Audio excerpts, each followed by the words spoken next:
लीजिए आपके कुछ लाख रुपयों के शेयर्स काफी वक्त से अनक्लेम पड़े थे और आपको ध्यान ही नहीं रहा। ऑब्वियसली ऐसे केसेस में आपके वो unclaim shares operation of law के तहत आईपीएफ में ट्रांसफर हो जाएंगे।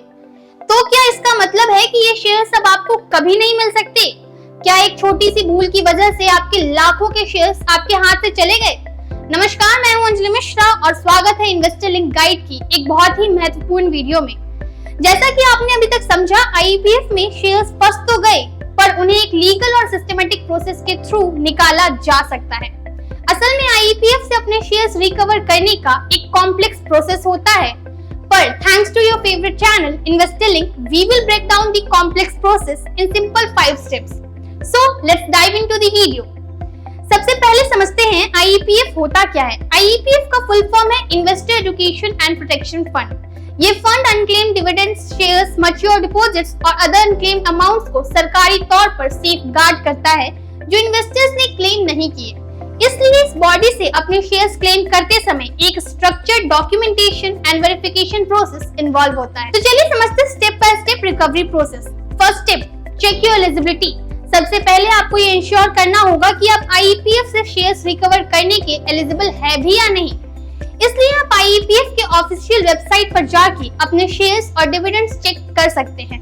बहुत ही सिंपल सा प्रोसेस है। आईपीएफ की ऑफिशियल वेबसाइट पर जाइए and search for unclaimed and unpaid amounts. इस सेक्शन में जाकर आपको आपकी नीडेड इंफॉर्मेशन मिल जाएगी। इसके अलावा आप अपने बैंक या डीपी को भी कांटेक्ट कर सकते हैं। Second step, gather required documents.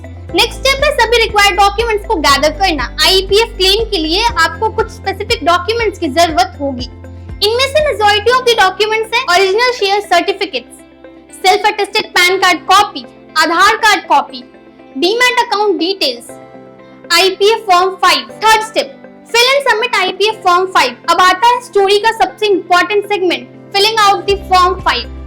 IPF form 5 को एक्यूरेटली फिल करना बहुत जरूरी है। इस फॉर्म को आप आईपीएफ की वेबसाइट से डाउनलोड कर सकते हैं। अपनी सारी डिटेल्स क्रॉस वेरीफाई करें क्योंकि इसी फॉर्म के सबमिशन की बेसिस पर आपका रिक्लेमिंग का प्रोसेस निर्भर होता है।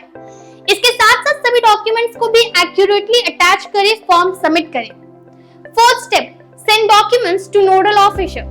फॉर्म सबमिट करने के बाद आपको अपने डॉक्यूमेंट्स को कंपनी के नोडल ऑफिसर के पास भेजना भी मैंडेटरी होता है। इसके लिए एक कवर लेटर प्रिपेयर करें और रजिस्टर्ड पोस्ट के थ्रू या कुरियर के थ्रू डॉक्यूमेंट्स जितना जल्दी हो सके भेज दें। Fifth step, follow up. वैसे तो आपका काम इन स्टेप्स के बाद खत्म हो जाता है, but a wise decision is to follow this fifth step as well as which is taking a follow up. ये इंश्योर करेगा कि आपके क्लेम प्रोसेस में है और टाइमली कंप्लीट हो रहा है। ये या तो आप अपने नोडल ऑफिसर से कांटेक्ट करके कर सकते हैं या फिर वेबसाइट के थ्रू अपने क्लेम स्टेटस चेक करके। तो दोस्तों, ये थे 5 इजी स्टेप्स जिनके थ्रू आप अपने शेयर्स आईपीएफ से रिकवर कर सकते हैं। पर मेजॉरिटी ऑफ द केसेस में आपको वेरिफिकेशन डिले या डॉक्यूमेंटेशन कॉन्फ्लिक्ट देखने को मिल सकता है, जिससे रिक्लेमिंग का प्रोसेस एक सरदर्द बन जाता है। ऐसे में एक बोनस स्टेप भी हो जाता है जो आपको आईपीएफ से शेयर क्लेम करने में सबसे ज्यादा मदद करता है। वो क्या है? जी, आप आपने सही गेस किया, कॉन्टैक्टिंग इन्वेस्टर लिंक। तो देर किस बात की, जल्दी से जल्दी वीडियो लाइक कीजिए, चैनल से और सब्सक्राइब कीजिए और फिर इन्वेस्टर लिंक की सहायता से अपने शेयर्स आईपीएफ से छुड़ा लीजिए। अगर आपका कोई भी क्वेश्चन है या आपको और इन्फॉर्मेशन चाहिए तो नीचे कमेंट्स में जरूर लिखें। मिलते हैं अगले वीडियो में, तब तक के लिए धन्यवाद।